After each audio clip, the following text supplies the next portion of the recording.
les Camerounais revendiquent leur victoire, vous l'avez dit tout à l'heure, par rapport aux procès-verbaux. Ils sont conscients que leur candidat a gagné, mais bon, comme ça se passe aussi au Congo généralement, un spectacle désolant, nous l'avons dit tout à l'heure, c'est le qui perd gagne. Et bon, vous entendez, c'est vrai que vous avez posé les conditions, vous disiez que vous n'irez pas à cette élection de mars 2026 en l'état, c'est-à-dire dans les conditions imposées par le PCT et son président, Denis Sassou Nguesso.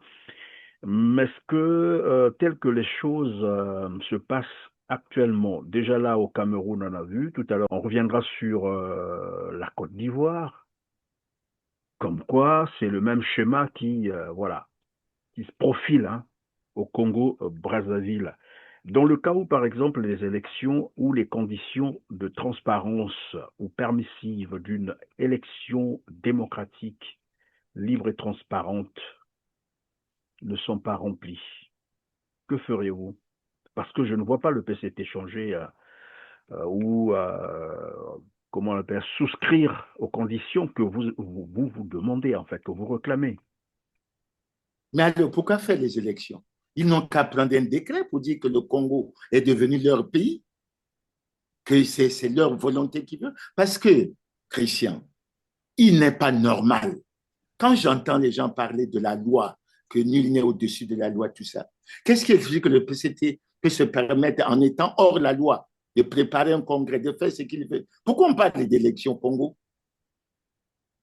Puisqu'ils se sont installés pour voler, pour s'enrichir, mais qu'ils continuent à voler et à s'enrichir. Pourquoi parler des élections? Aujourd'hui, tout le monde sait, avec le fait que ce qui s'est passé au Cameroun fait apparaître clairement qu'il s'agit de théâtre, qu'il s'agit de scénario.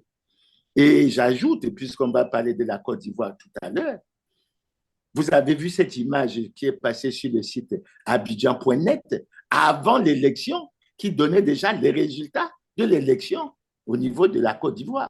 Ça veut dire que le système est pipé. Voilà ce que je pourrais dire. Nous continuons notre combat. Nous n'allons pas désarmer, nous n'allons pas baisser les bras, mais nous allons essayer de faire obtenir ce que nous voulons. Parce que je dis aux Congolais, s'il y a élection en mars 2026, le rassemblement tient à être à cette élection, mais à condition que les conditions permissives de la tenue de cette élection soient réunies.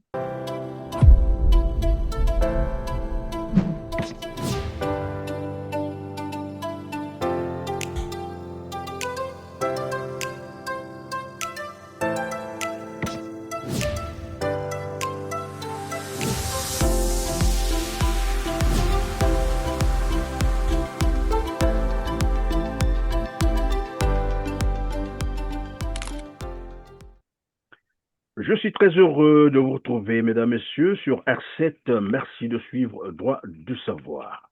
À quelques 5 mois du simulacre d'élection présidentielle au Congo-Brazzaville prévu pour mars 2026, quelle est la position du Rassemblement des forces du changement RFC? Nous parlerons également de la campagne sur la révision des listes électorales qui s'achève le 30 octobre prochain, non sans revenir sur les propositions de Dominique Basseila, conseiller spécial de Denis Sassou Nguesso sur la révision ou la modification de la Constitution congolaise du 25 octobre 2025 qui ne conviendrait plus au Congo selon lui.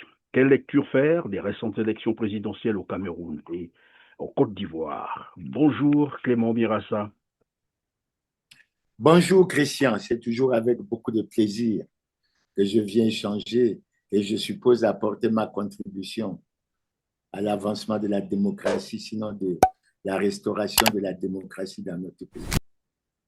Merci Clément d'être avec nous pour commenter l'actualité africaine et du Congo-Brazzaville, économiste, statisticien, ancien ministre du Commerce, ancien ministre du Développement industriel, président du Rassemblement des forces du changement RFC. On va commencer par le Cameroun. Le Conseil constitutionnel a annoncé la réélection de Paul Biya pour un 8e mandat consécutif de 7 ans à 92 ans d'âge. Face à son ancien ministre Issa Tiroma Bakary, voici le reportage et on revient pour le commentaire. Suivez.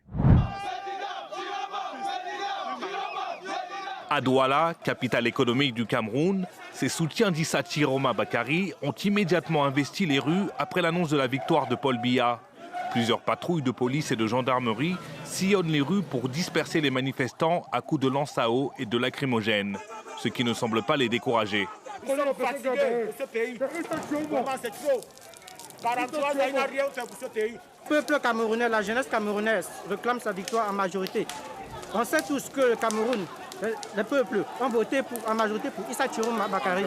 Et pourtant, plus tôt dans la journée, les résultats officiels du Conseil constitutionnel donnaient Paul Biya vainqueur. Biya Paul, 2 474 179, 53,66%.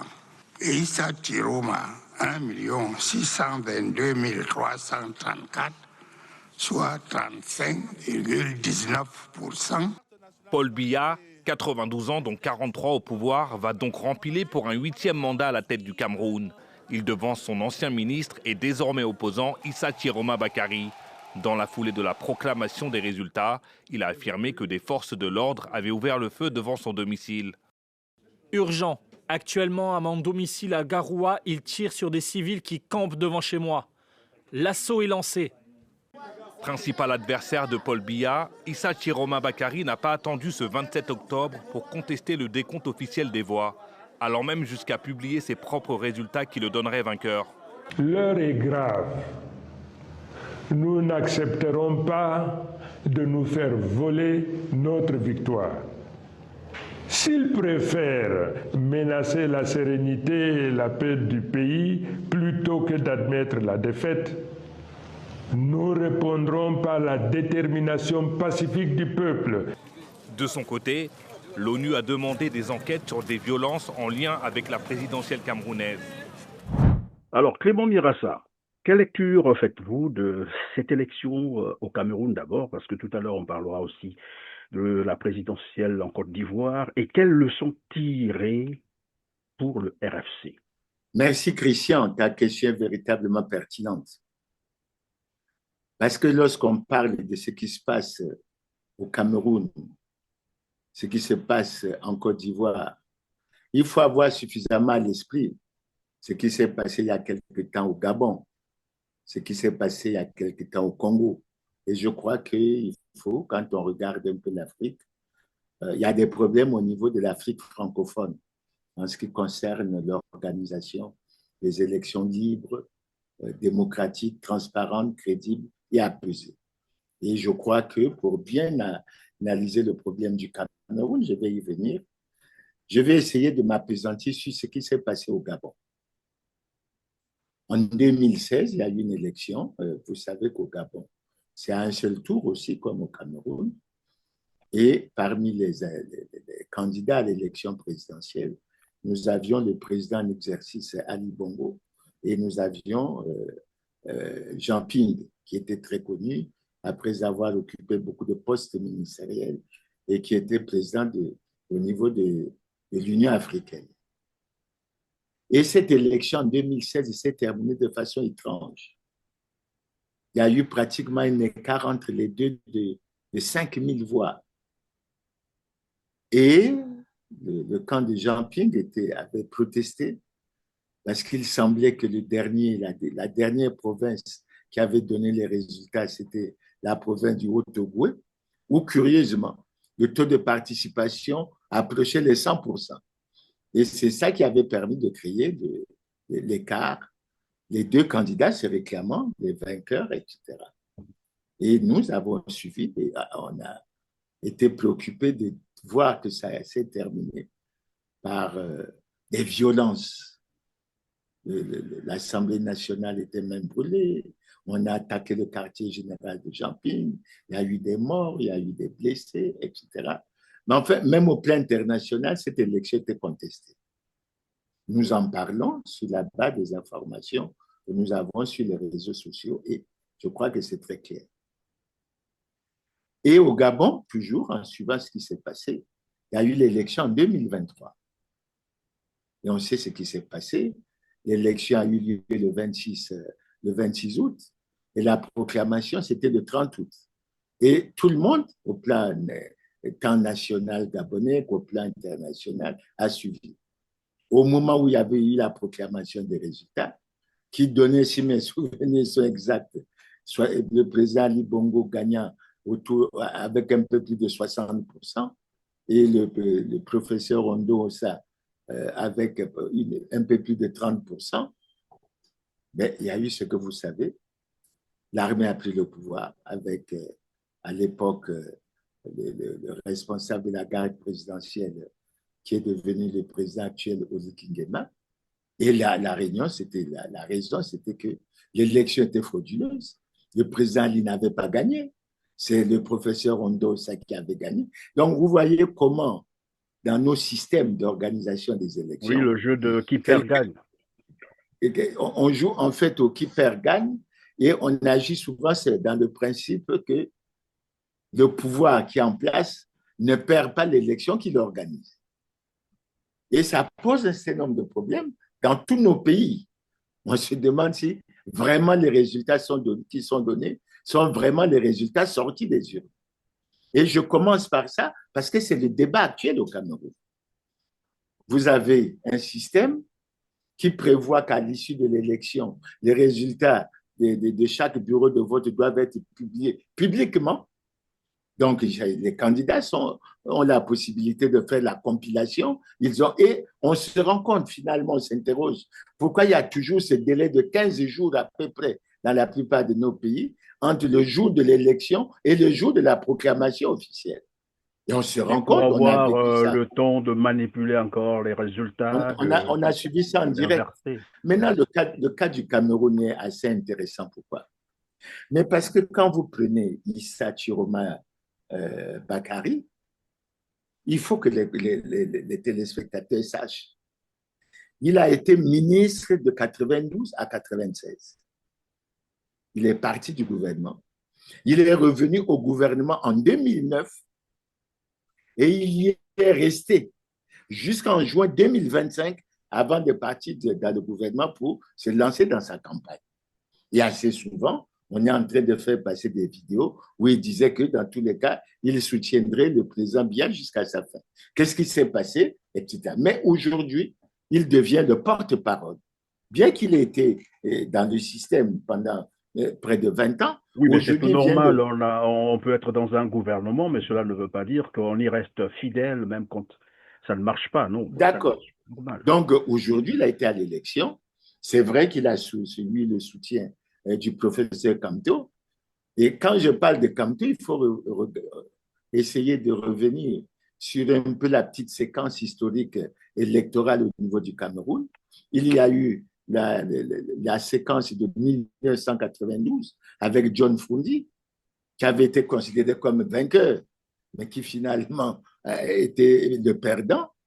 Et quand on revient après John Frundi, quand on revient en 2018, cette fois-ci, c'est le professeur Kamto qui lui aussi avait annoncé qu'il avait gagné.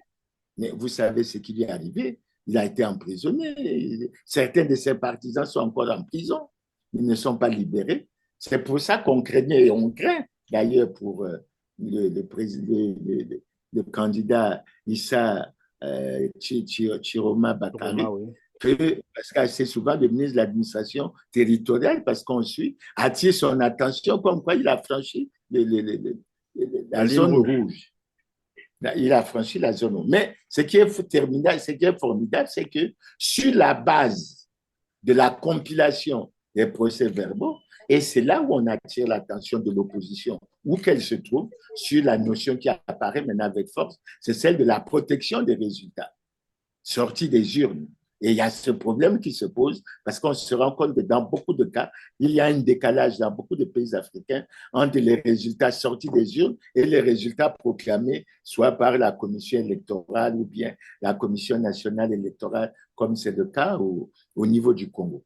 Et tout le monde a vécu ce qu'on a vécu hier, puisque déjà dimanche, Issa Chiroma Bakari avait lancé un mot d'ordre qui a été suivi dans beaucoup de villes, appelant ses militants, ses sympathisants à défendre les résultats parce qu'il suspectait déjà qu'il y aurait trafic, d'après lui, qu'il y aurait trafic des résultats, etc. Et quand les résultats ont été donnés hier, j'ai eu le plaisir de les suivre en direct au fur et à mesure que ça passait. Donc, quand on y est arrivé, on se rend compte effectivement que logiquement, il a eu un très bon score parce que officiellement, on a annoncé le président Biya gagnant avec 53,66% et lui, il a pratiquement 35,19%. Donc, et immédiatement dès la proclamation, mais la tension s'est enflammée dans toute la ville. Et pour les images que j'ai suivies, j'ai vu cette population très, très remontée. Il y a eu des brûlures, on a brûlé, on a incendié. Parfois, j'ai vu la mer, je ne sais pas si c'est de Douala ou quoi. Il y a beaucoup d'immeubles qui ont été incendiés. Mais il y a eu également une répression sauvage. Et l'image que j'ai gardée, c'est ces snipers qui sont au-dessus d'un bâtiment, derrière le logement de Issa Chiroma Bakari, et qui ont tué un certain nombre de Congolais, de Camerounais, parce qu'ils tiraient de là où ils étaient, parce que la population, et ça aussi c'est une image très forte, s'est amassée autour de son domicile pour le protéger, le considérant comme le président. Donc, on a une situation aujourd'hui, le président bien annoncé vainqueur, mais les Camerounais contestent ces résultats et estiment que les résultats qui ont été publiés, ce ne sont pas les résultats sortis des urnes.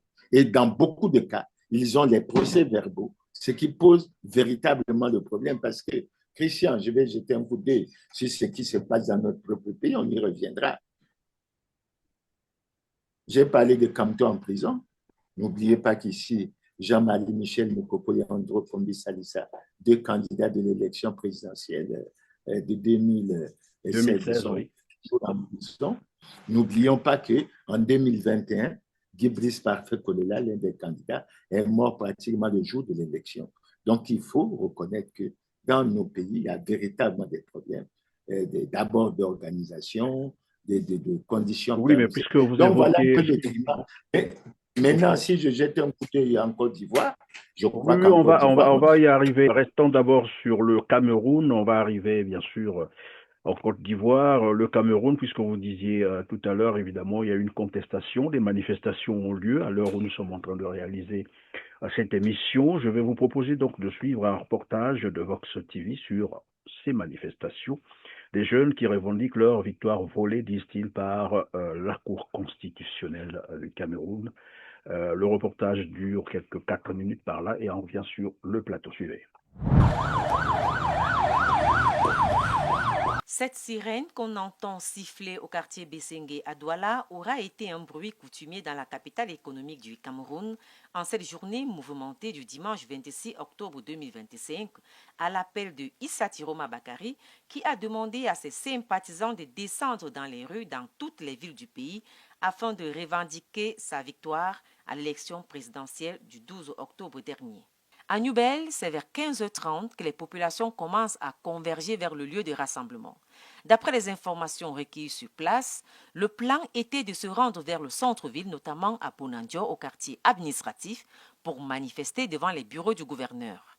Mais la manifestation a vite viré à l'affrontement entre les populations et les forces de maintien de l'ordre qui sont arrivées sur les lieux et ont empêché les populations de sortir de la zone.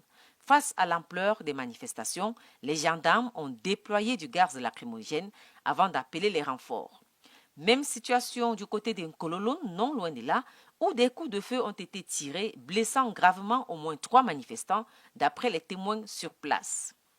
Ambiance également tendue sur l'axe qui va de Ancien Dalip à Akwa jusqu'à l'école publique de Deido.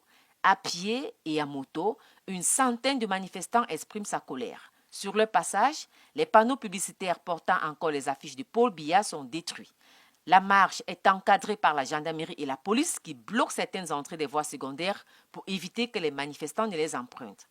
À Terminus Saint-Michel, les manifestants ont allumé de grands brasiers sur la chaussée, de même qu'à Bepanda ou encore Newton Aéroport.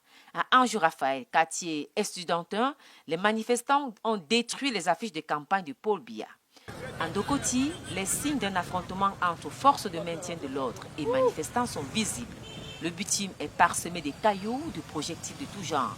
Sur l'axe qui mène au quartier Ndoxili, en cette fin de journée du dimanche 26 octobre, Les éléments de la police, casques vissés sur leur tête, vêtus d'équipements de protection anti-émeute, font face aux manifestants. Il est 19 h. Sur l'axe qui mène à certains quartiers, notamment Lobaba, des manifestants ont érigé 2 barrières sur lesquelles ils ont mis du feu. Une cinquantaine de mètres les séparent de la police. Les 2 parties se regardent en chien de faïence, munis de lattes. Les manifestants bloquent le passage des motos et somment les autres piétons de lever les 2 mains avant tout passage. De temps à autre, la police fait usage du gaz lacrymogène pour tenir les manifestants à bonne distance.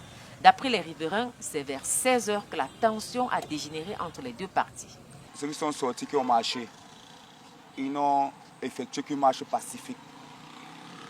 Et je crois que ça devait être réciproque par rapport aux autorités qui étaient sur place, puisque quand la marche est pacifique, l'ampleur de la réaction de l'autorité n'a pas été, ça n'a pas été vice-versa. Je suis né devant ce papa, je grandis devant ce papa, je fais des enfants devant ce papa, mes enfants vieillissent devant ce papa, rien de changement.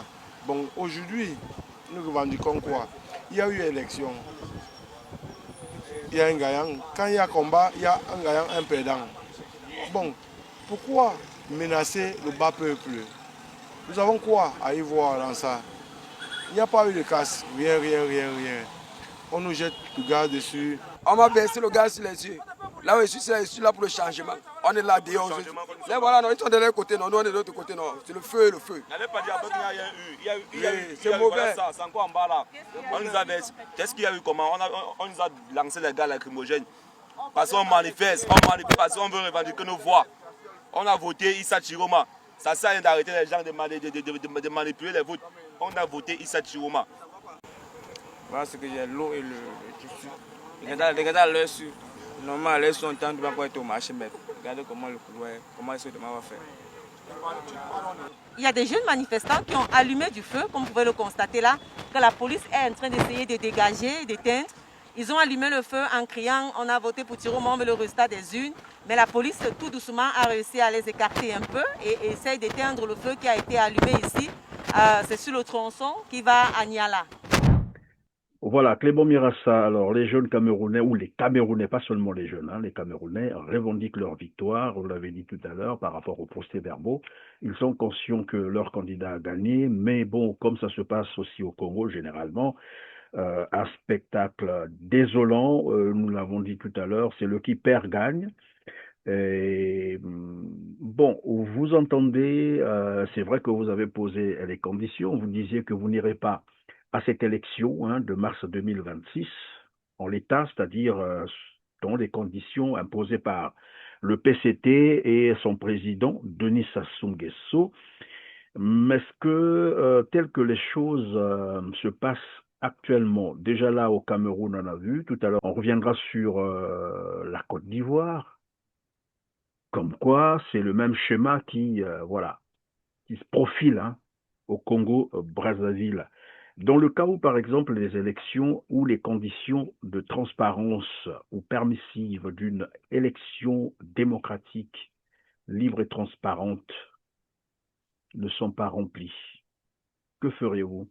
Parce que je ne vois pas le PCT changer ou comment on appelle, souscrire aux conditions que vous demandez, en fait, que vous réclamez. Mais alors, pourquoi faire les élections? Ils n'ont qu'à prendre un décret pour dire que le Congo est devenu leur pays, que c'est leur volonté qui veut. Parce que, Christian, il n'est pas normal.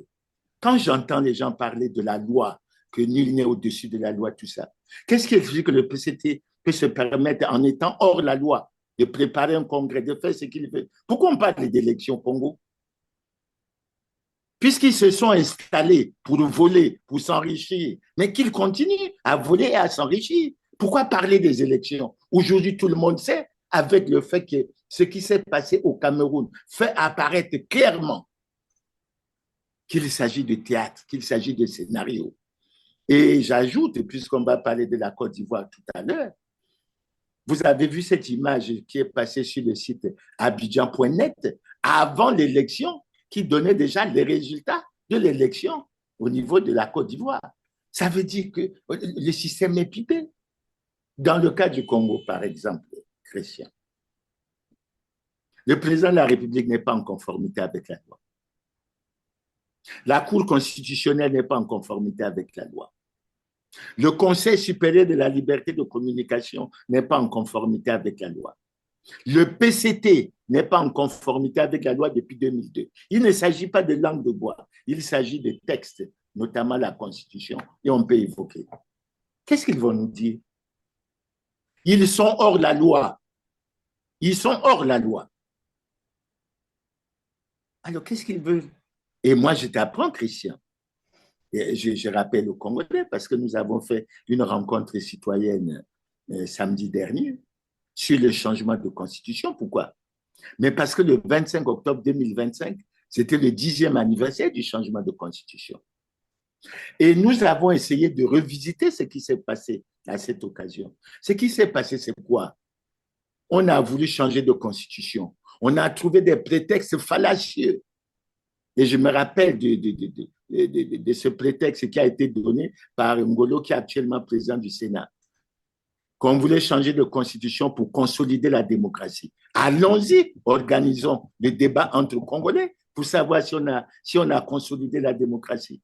Parce que l'indice de démocratie du Congo est toujours le même et le Congo est classé parmi les pays à régime autoritaire, c'est-à-dire une dictature. Asseyons-nous en tant que Congolais.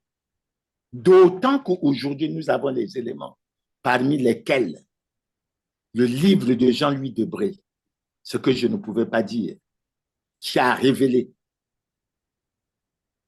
que les gouvernants congolais lui avaient envoyé, et je précise le nom, avaient envoyé le maire de Brazzaville à l'époque, Hugo Ngolondele, pour aller voir comment on pouvait modifier la constitution pour permettre à Denis Sassou Nguesso de se maintenir au pouvoir. Donc, ce n'était plus une affaire de consolidation de la démocratie. Et la réponse de Debré, c'était quoi?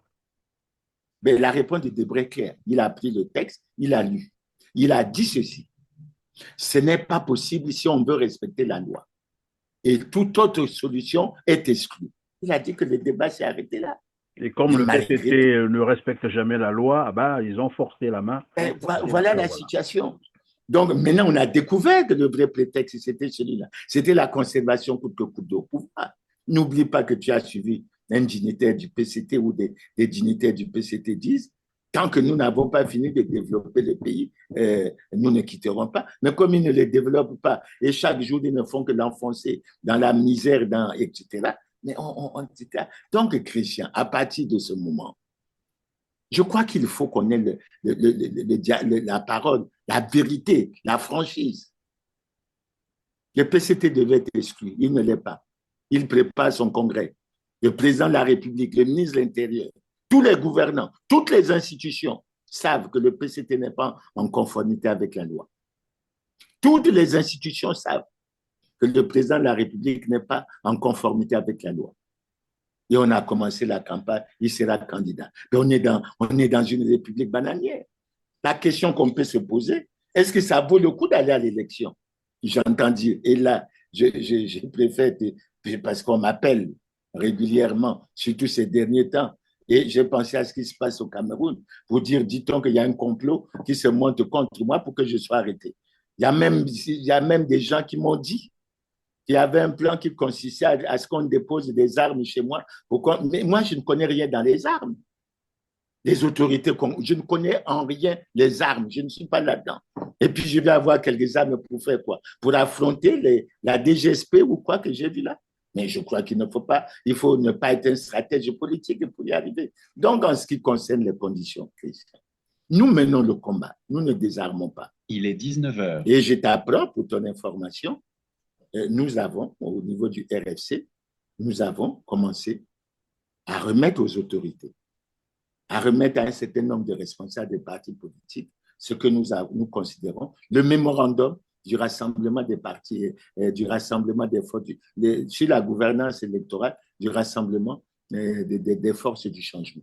Et nous avons posé un certain nombre de conditions. Maintenant, si on veut qu'on y aille, on ira. Mais il ne faut pas, c'est vrai, on est fort, on a l'armée, etc. On peut arrêter les gens, on peut faire ce qu'on a fait à Lassibouti, tout ça. Mais on ne peut jamais prévenir ce qui s'est fait. Ce qui s'est fait au Cameroun, avec les jeunes. Je crois que le président de Madagascar ne savait pas que les jeunes pouvaient le surprendre comme ça, puisqu'il a été même déchu de sa nationalité. Il a été exfiltré, mais il a été déchu de sa nation. Donc, il faut qu'on prenne les choses pour l'amélioration des conditions de vie de ce pays, des Congolais, et puis pour que l'on aille vers une situation. Ce n'est pas en arrêtant Mirassa. Et puis pour m'arrêter, on dit, on fomente des complots. Pourquoi un État ne fomente pas des complots? L'État gère la force publique, et la force publique a la mission de protéger les ça ne sert à rien.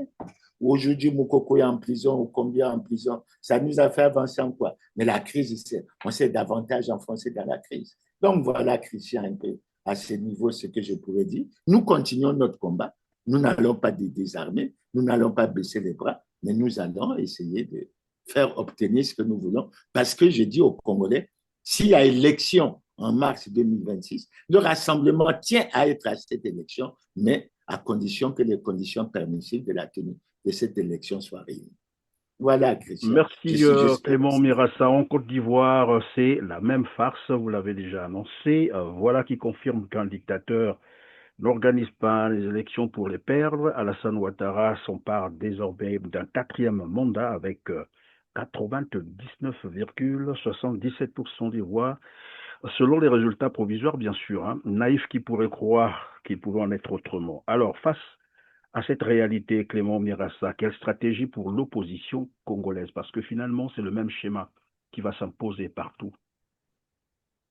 Bon, moi, j'attire l'attention des Congolais. Je crois qu'il faut qu'on réfléchisse sérieusement à ces questions de stratégie. On ne peut pas en débattre tel qu'on le fait ici, mais je crois, Christian, il faut regarder. Prends l'exemple de la Côte d'Ivoire.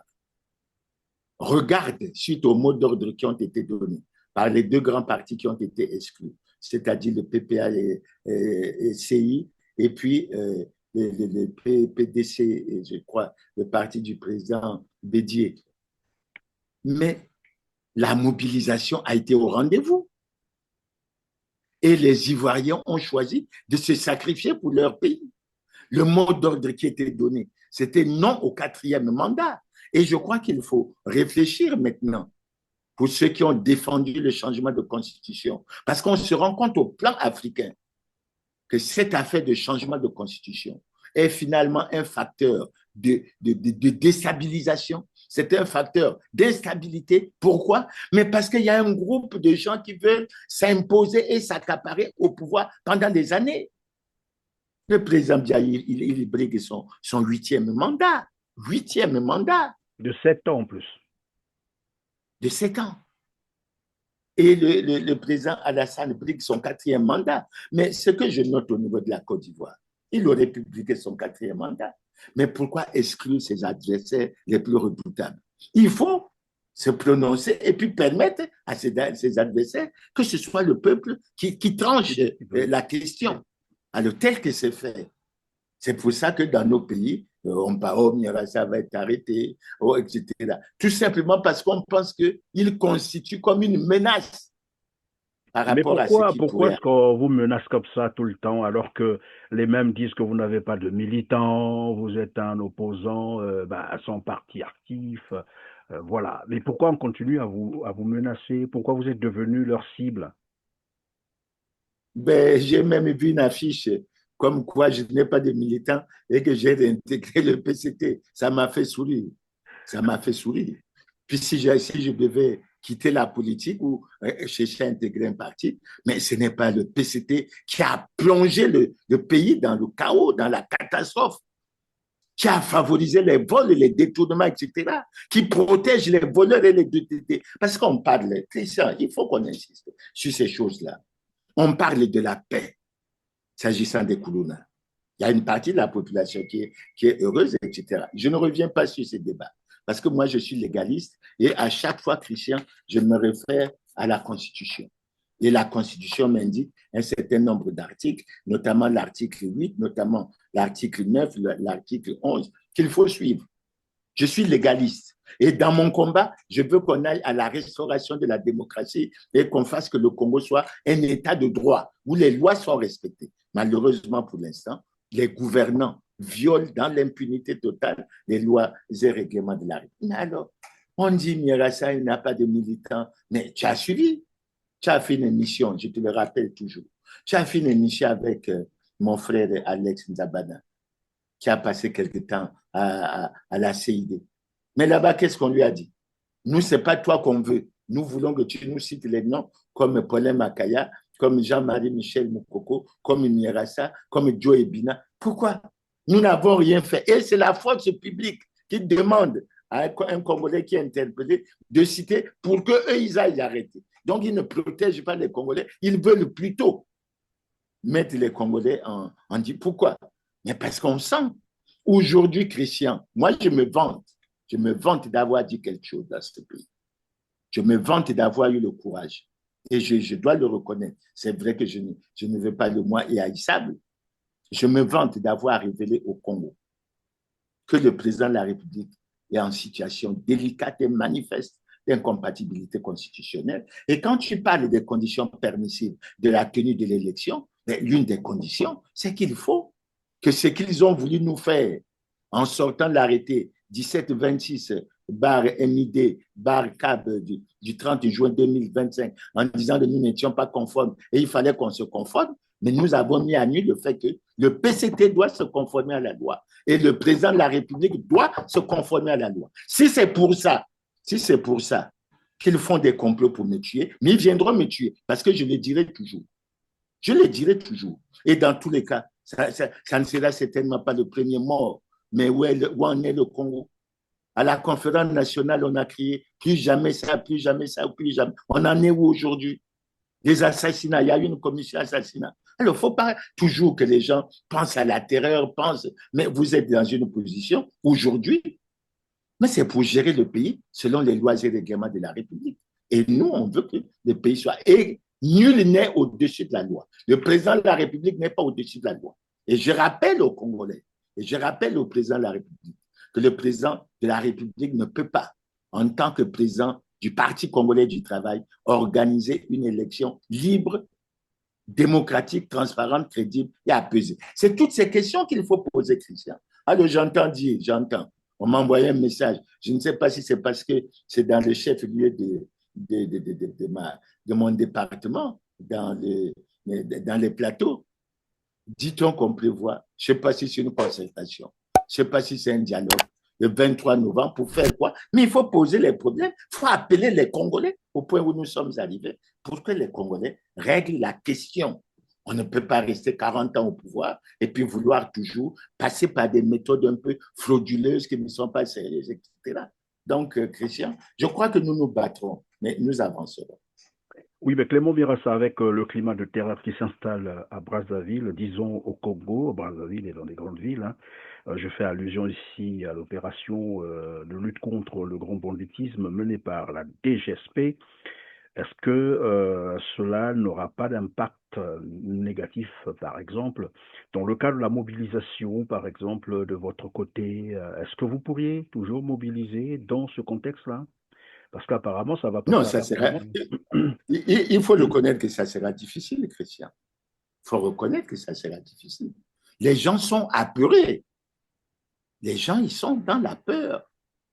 Et je crois que c'est un problème et je regrette que cette opération ait été saluée par beaucoup de Congolais, mais je regrette qu'elle ait lieu à l'approche de l'élection présidentielle. Surtout, je vous dis, le problème de la conformité à la loi du Parti congolais du travail, le problème de la conformité à la loi du président de la République, le problème du texte qui a été pris par le ministre de l'Intérieur, ce n'était pas le premier, mais l'arrêté 1726 bar, etc., où il reconnaît des partis qui ne sont pas en conformité avec la loi. Et j'ai dit, Christian, je ne m'en cache pas.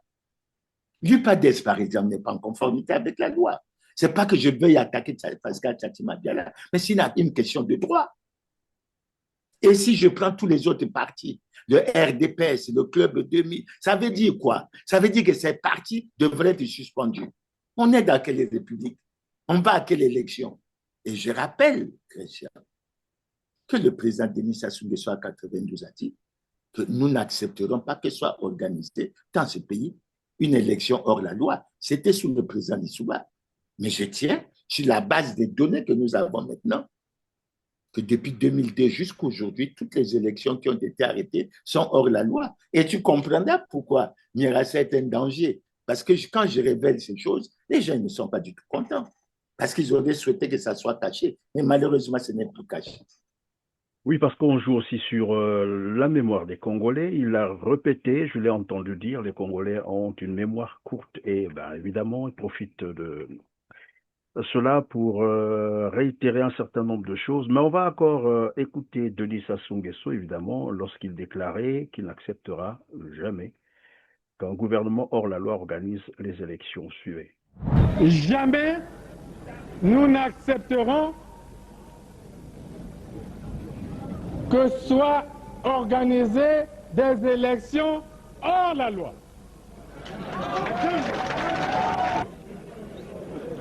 Là aussi, nous prenons l'opinion internationale à témoin. Je crois que tous les responsables de ce pays doivent penser aux intérêts du peuple, à la paix et à l'unité nationale. Partout ailleurs en Afrique où les dirigeants se sont permis de mépriser sur ces questions, ces dirigeants ont plongé leur peuple dans les drames que nous connaissons. Voilà, Clément Mirassa, nommé en septembre 2015, vous le savez, par Denis Sassou Nguesso comme commissaire général pour suivre les conclusions des concertations politiques d'Evo, ensuite voilà, de Dolisie et le dialogue national de Sibiti 2015. Et parmi les artisans, bien sûr, du coup d'État constitutionnel d'octobre 2015, vous voyez de qui je parle, de Dominique Basseila. 10 ans après, il revient donc sur la scène, comme qui dirait, du crime, pour encore proposer la modification ou la révision de la constitution congolaise qu'ils ont pourtant imposée par les armes, dont le sang, tout le monde le sait. Je vous proposais d'abord un reportage relatif et on revient sur le plateau. Automne 2015, printemps 2016. Le Congo est secoué par des manifestations contre un troisième mandat du président Denis Sassou Nguesso. L'opposition manifeste contre le référendum visant à modifier la Constitution et son résultat, puis contre la réélection du chef de l'État en mars 2016. Des rassemblements réprimés dans la violence un peu partout dans le pays, comme à Nkayi le 14 mai 2016. Ce jour-là, un jeune homme de 22 ans, Jodel Vumbi, rentre chez lui à pied. 8 ans plus tard, on le retrouve à son domicile. Allongé sur le ventre à même le sol, Jodel est devenu infirme. Touché par balle à la colonne vertébrale, il ne peut plus marcher et vit couché, à la charge de sa famille, sans suivi médical adéquat. J'avais des projets qui étaient en terminale, je faisais mon bac, j'avais mon projet donc. Et un jour, tous ces projets-là les remis en question. Au début, tu es en colère, tu te dis pourquoi moi, tout et tout, et puis le temps passe, tu te dis bon, c'est arrivé, donc je dois vivre ainsi. Et je vis comme ça. Une réalité extrêmement difficile à vivre pour le jeune homme et pour son père, Joël Vumbi. Responsable local de la campagne du général Jean-Marie Michel Mokoko, candidat malheureux à la présidentielle de 2016, il est aujourd'hui à la retraite. On le retrouve à la projection d'un documentaire sur les victimes du référendum de 2015 organisé dans la ville. C'est un devoir pour moi d'être là, pour venir revendiquer justice pour toutes les victimes de cette crise politico-militaire, il faut l'appeler comme ça. C'est un long processus parti de 2015 jusqu'en 2016, jusqu'en 2017. Voilà, alors, donc 10 ans seulement après avoir imposé à cette constitution, je l'ai rappelé tout à l'heure, dans le sang, par les armes, que Dominique Basseila estime qu'elle ne convient plus au Congo. Il faut l'a revisé tout en y insérant bien sûr un poste de vice-président de la République et constitué 3 groupes politiques selon lui. Ma question, c'est de savoir, est-ce que dans le timing qui reste, puisqu'on parle désormais de 5 mois hein, d'ici à mars 2026, est-ce que cela est possible et pourquoi? Quel intérêt? Est-ce que c'est un problème de constitution qui se pose au Congo ou c'est tout autre chose? Bon, Christian, je crois, ben, je vais essayer un peu de prendre un peu de temps pour que les Congolais comprennent ce problème. Dominique Bassela a fortement défendu le changement de constitution, ce que je n'ai pas partagé. Et moi, je n'ai pas partagé pour plusieurs raisons. La première raison, c'est que ça violait l'article 185 qui avait verrouillé le problème de la limitation des mandats dans la Constitution du 20 janvier 2002. Et il a défendu, il a écrit beaucoup de choses là-dessus. Mais aujourd'hui, Christian, il faut en faire l'évaluation. Mais avant d'aller à l'évaluation, je vais dire quelque chose aux Congolais. Dominique Bassela est opposant. Mais je trouve que c'est un opposant particulier. Bon, évidemment, il y en a qui diront que je donne des notes. Mais je donne l'information aux Congolais qu'en 2019, écoute bien Christian, en 2019, opposant Dominique Bassela a lancé un appel à la candidature de Denis Sassou Nguesso. Alors, je me pose la question, il s'oppose à qui en réalité? À Kinkala, il s'est permis de dire, il a relancé le même appel à la candidature et il a ajouté que Denis Sassou Nguesso c'est un don de Dieu. Mais nous tous, nous sommes des enfants de Dieu. Nous tous, nous sommes des enfants de Dieu. Et quand on se pose la question, il est opposant, il fait appel à Denis Sassou Nguesso. Denis Sassou Nguesso a gagné l'élection. Est-ce qu'il est normal qu'il se positionne toujours à l'opposition? Je pose la question parce qu'après, il y en a qui disent que c'est Mirassa qui donne des points d'opposants. Est-ce que c'est normal, Christian? Donc, on est dans un jeu. On est dans un jeu, je dirais, des dupes où on n'est pas sérieux. Pour moi, lorsque vous soutenez un candidat, vous lancez un appel, vous soutenez ce candidat est élu, mais vous êtes de la majorité présidentielle. Vous ne pouvez plus vous dire que vous êtes opposant. Et c'est ça qui crée ces normes. Maintenant, quand on vient à la proposition qu'il a faite comme ça, je dis qu'elle manque de sérieux. Pourquoi? Monsieur Bassela a beaucoup écrit et il a participé au dialogue de Sibiti.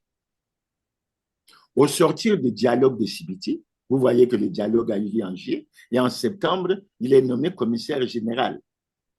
Et à quelque temps après, il est nommé secrétaire au Conseil national de dialogue. Donc, il cumule 2 fonctions. Maintenant, une fois qu'il est nommé, il est chargé de suivre les recommandations. Ça veut dire que Dominique Bassela devait suivre à la lettre la manière dont les gouvernants exécutaient, sinon appliquaient la Constitution. Dominique Bassela est à la tête d'une structure de 10 personnes. Avec lui-même, ça fait 11. Il a rang de commissaire général. Il a 10 commissaires et les commissaires ont directeur de cabinet, conseiller, etc. Il est chargé de suivre les recommandations d'Evo en 2011, d'Olivier en 2013 et Sibiti en 2015. Ce n'est pas fini ces recommandations. Des gens qui ont directeur de cabinet, conseiller. Mais il faut combien de temps? Et c'est pour dire déjà aux téléspectateurs que les recommandations ne sont pas appliquées, qu'on n'avance pas dans la gouvernance électorale. Maintenant, au lieu, parce que il y a 10 ans qu'on a changé de constitution, quelle est l'évaluation qu'on a fait? Quelle est l'évaluation qu'on a fait? Moi, j'en ai fait une. Et j'ai découvert que c'est par là que Dominique Bassela devrait commencer, faire d'abord l'évaluation. C'est par là qu'on doit commencer. Et M. Bassela, s'il ne le sait pas, le président de la République n'est pas en conformité avec la Constitution. Et j'ai dit à Dominique Bassela que le président Denis Sassou Nguesso n'a jamais déclaré son patrimoine en 2002, en 2009, en 2016 et en 2021. Je suis surpris que lui et ses 11 et ses 10 commissaires ne se sont jamais rendus compte de ça. Ne se sont jamais rendus compte de ça.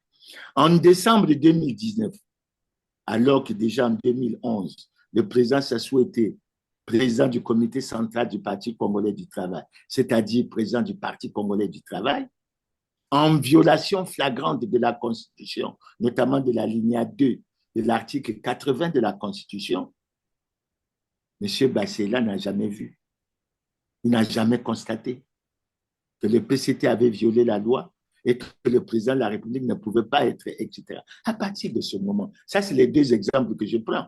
Parce que si je prends la conclusion... restons d'abord à ce niveau-là, lorsque vous dites Denis Sassou Nguesso est à la fois président du PCT, président de la République, c'est la violation évidemment de la linéa 2 de l'article 80 de la Constitution congolaise. Cette violation est caractérisée par quoi concrètement? Est-ce qu'il y a des éléments d'appréciation? Y a-t-il des preuves? Sur le fait que qu'il est en même temps président de la République et président du Parti congolais du travail. Beaucoup nous écrivent pour nous demander la preuve, c'est quoi? Vous aimez à le dire. Ah non, mais la preuve, elle est simple. La preuve, elle est simple. En décembre 2019, le Parti congolais du travail tient son 5e congrès ordinaire. Et c'est là que beaucoup de Congolais ont été réveillés. Parce qu'ils se sont rendus compte que même en 2011, le président Denis Sassou Nguesso était encore président du Parti congolais du travail.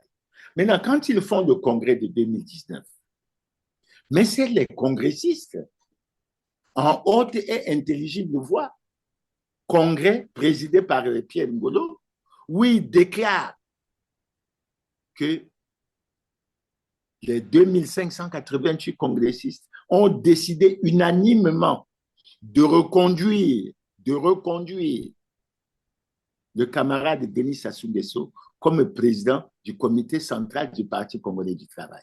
Et quand vous vous référez au statut du Parti congolais du travail, il est dit que le président du comité central est président du Parti congolais du travail. Donc, en fait, quand vous prenez la liste au niveau du bureau politique, sinon même du comité central, le premier nom, c'est celui de Denis Sassou Nguesso. Ça veut dire quoi? Ça veut dire qu'en le faisant, le PCT a violé la Constitution. Et c'est pour ça qu'assez souvent, nous nous référons à l'article 26 de la loi sur les partis, qui dit que les partis ont le devoir de se conformer à la Constitution. Et après, nous nous référons à l'article 31 de la loi sur les partis, qui dit que dans ce cas, le ministre de l'administration du territoire doit suspendre le parti et procéder à la fermeture provisoire de ses locaux. C'est sur la base du droit que nous avançons sur ce point. Ce n'est pas sur la langue de bois. La Constitution est là, je peux lire l'article 80, etc. Dans tous les cas, c'est fondé. Mais ici, on s'intéresse à la personnalité du président de la République sur le rapport avec la Constitution, mais on peut voir d'autres aspects. Vous savez, par exemple, que le président de la République doit veiller au bon fonctionnement des institutions. Et moi, je vous ai dit que, par exemple, le Conseil national, le Conseil supérieur de la liberté de communication qui vient d'être installé, il n'est pas en conformité avec la loi. Aucun de ses membres qui a prêté serment n'a déclaré son patrimoine. Et l'article 55, il est clair là-dessus. C'est lors de la prise de fonction qu'on fait la déclaration. Donc, on ne suit même pas l'évolution et le bon fonctionnement des institutions. Donc, voilà, Christian, ce que je voulais dire. Voilà, nous sommes presque à la fin de cette émission. Vous avez non, mais je reviens sur Bassela. Il y a un point que je n'ai pas abordé. Je vous en prie, oui. C'est que lorsqu'il fait, non seulement on n'a pas évalué, parce qu'il faut qu'on voit avec Pierre Ngolo. C'est Pierre Ngolo, c'est sur RFI. Je crois qu'on peut retrouver cet audio où Pierre Ngolo dit qu'on a procédé au changement de constitution pour consolider la démocratie. Est-ce que la démocratie est consolidée? Moi, je dis non. Au contraire, la situation. Maintenant, quand on vient à ça, c'est là qui gère une structure où il devait faire le point et faire l'évaluation du changement de constitution. Il ne fait pas. Mais la proposition qu'il fait, c'est qu'il faut créer une ou deux vice-présidences, il faut mettre les partis en bloc, etc. C'est quoi? Mais c'est la conservation du pouvoir. Et moi, je dis à mon frère et ami Dominique Bassela, mais dans le cadre de la réduction du train de vie, que moi je défends au Congo, parce qu'on est en difficulté, sa structure devrait être purement et simplement supprimée. Et je souhaite que les attributions de cette structure soient remises à un Conseil national du dialogue qui devrait être bien organisé et qui devrait faire en sorte que de temps en temps, les Congolais puissent se retrouver. Parce qu'il est dit que le Conseil national du dialogue, c'est un organe de réconciliation, d'apaisement et de recherche de consensus entre les forces vives de la nation. Voilà, Christian. Merci Clément Mirassa. Le dernier volet, c'est le Sénégal, où le Parlement sénégalais a rejeté la mise en accusation de l'ex-président sénégalais Macky Sall, demande faite par le député Guy Marius Sagna pour haute trahison. Le rejet a été motivé par le non-respect de certaines dispositions de son règlement intérieur, notamment à cause de la forme. Donc la forme a posé un problème. Mais je rappelle que les accusations de détournement de l'aide du FMI concernant l'ancien président Macky Sall est liée à une dette cachée de plus de 7 milliards de dollars. Je dis bien 7 milliards de dollars américains, soit 4200 milliards de francs CFA confirmés par le FMI. Alors moi, je voudrais vous faire intervenir sur cet aspect de choses et en parallèle avec ce qui se passe au Congo-Brazzaville, parce que jusque-là, on ne comprend pas. On nous parle du FMI tout le temps, le FMI, depuis des années, et au bout du compte, on vient vous dire, plus rien ne marche, il n'y a toujours pas assez des ressources financières pour faire face, même aux besoins fondamentaux. Bon, je reviens d'abord sur le président Macky Sall. C'est vrai, je suis attristé par le constat qui a été fait, puisqu'il a été confirmé par le Fonds monétaire international. Et je reviens là-dessus parce que, y compris les Sénégalais, ça je ne pense pas me tromper, y compris les Sénégalais qui ne sont pas partisans de Macky Sall, qui lui sont opposés, reconnaissent que son bilan est positif et qu'il a fait de grandes choses. Moi, je pense d'abord à ce que je vois, je pense à cette deuxième université de Dakar, je vois la ligne de train, etc.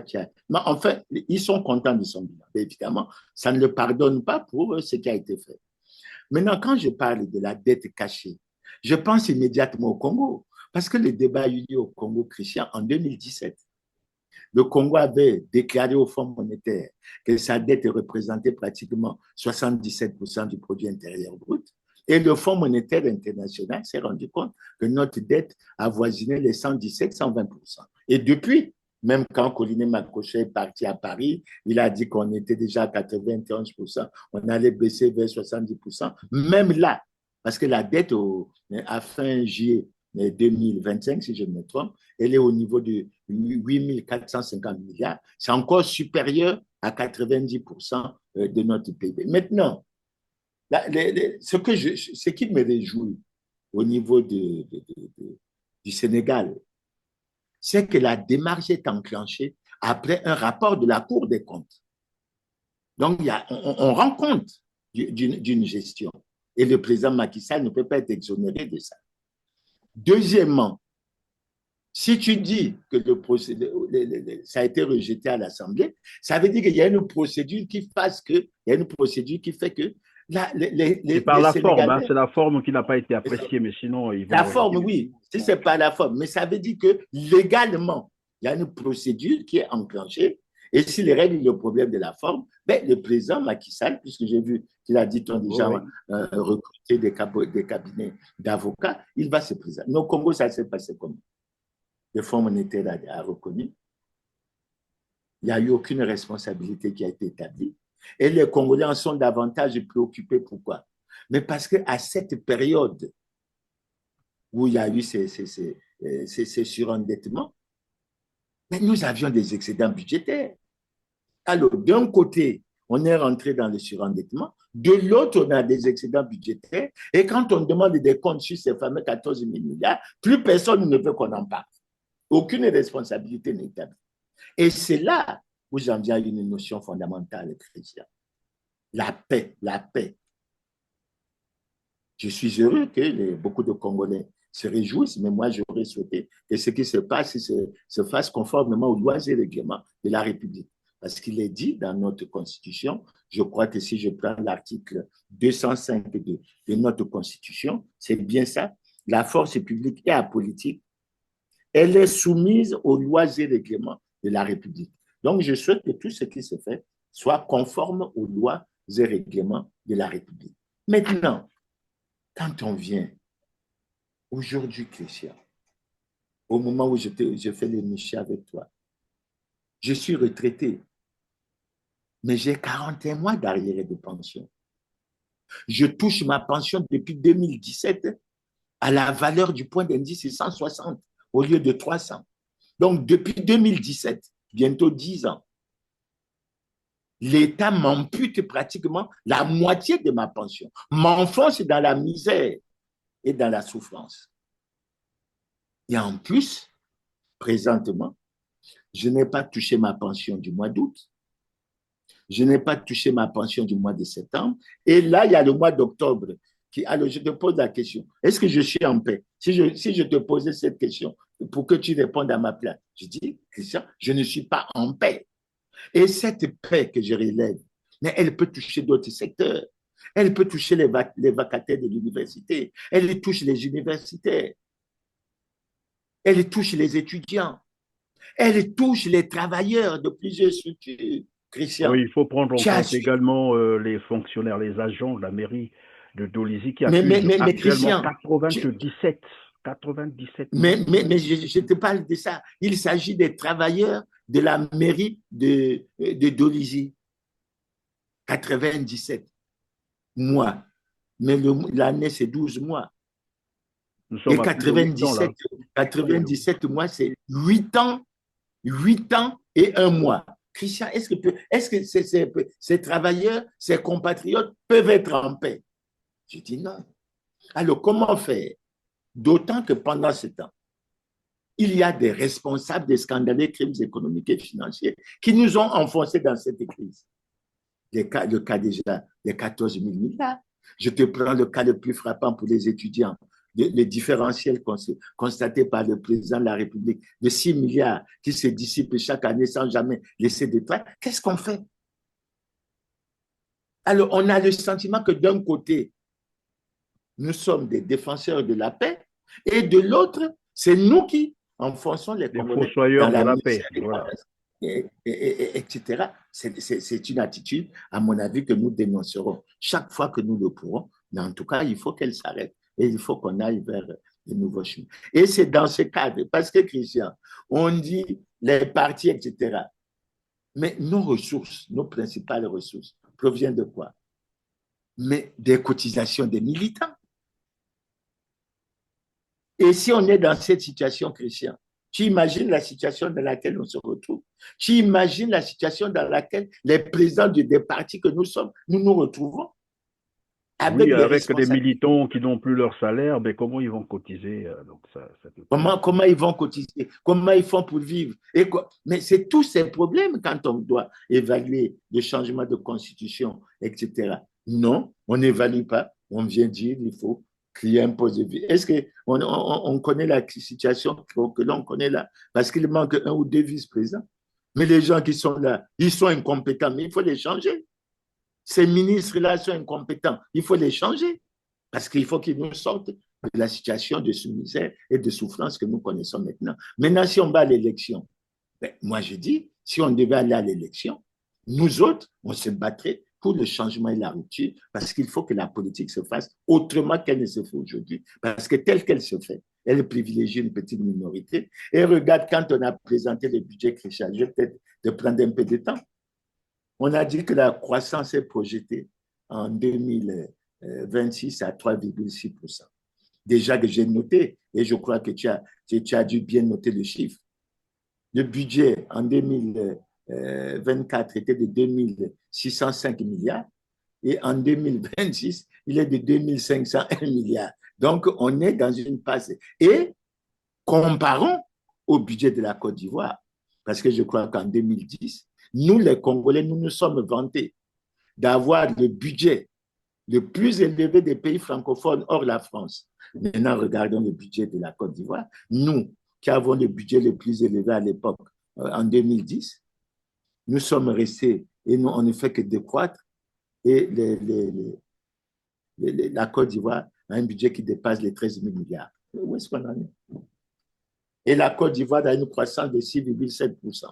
Voilà, Christian, la situation. Merci Clément Mirassa. Voilà, c'est la dernière question et ça sera la fin de cette émission.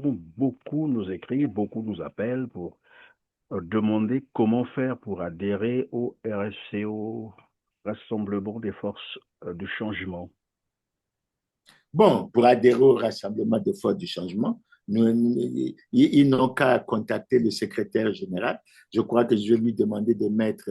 je souhaite que R7 nous aide à ce que nous communiquions les contacts et qu'il contacte le secrétaire général, etc.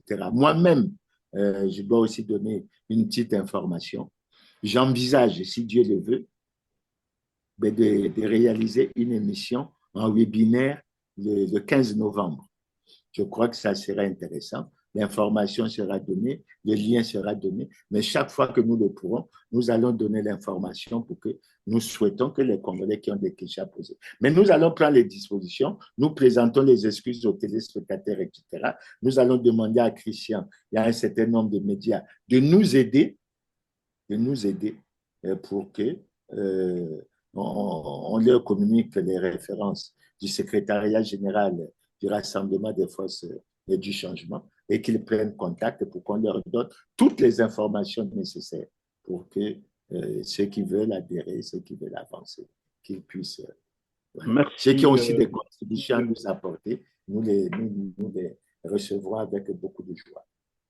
Merci beaucoup Clément Mirassa, et pour ceux qui le souhaiteront, je crois qu'en bas de la vidéo, vous trouverez le lien déjà de certaines pages du RFC, voilà, les contacts. Je crois qu'il doit avoir une adresse électronique, c'est ça? RFC? Il y a une adresse téléphonique, il y a les mails, etc. On va tout faire. D'accord, donc je souhaite ça, que vous nous aidez à faire passer le message et que ça soit véritablement bien vulgarisé. Samedi dernier, nous avons fait. Nous, on a choisi de le faire un peu, pas dans l'anonymat, mais on a choisi de le faire dans un certain format. Nous avons fait une rencontre citoyenne au niveau de Brazzaville, en visioconférence aussi. Oui, pour que nos amis de la France puissent être connectés.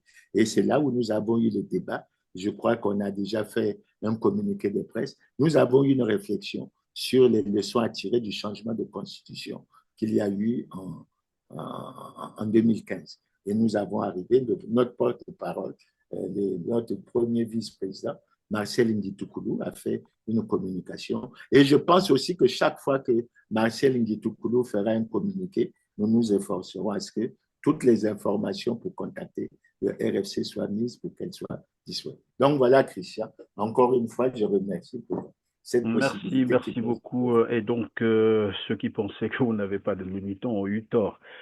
Grand merci de votre disponibilité, d'avoir été avec nous. Nous reviendrons, comme nous aurons des choses aussi à savoir à partir de vous. C'est toujours intéressant. Mesdames, Messieurs, merci de nous avoir suivis.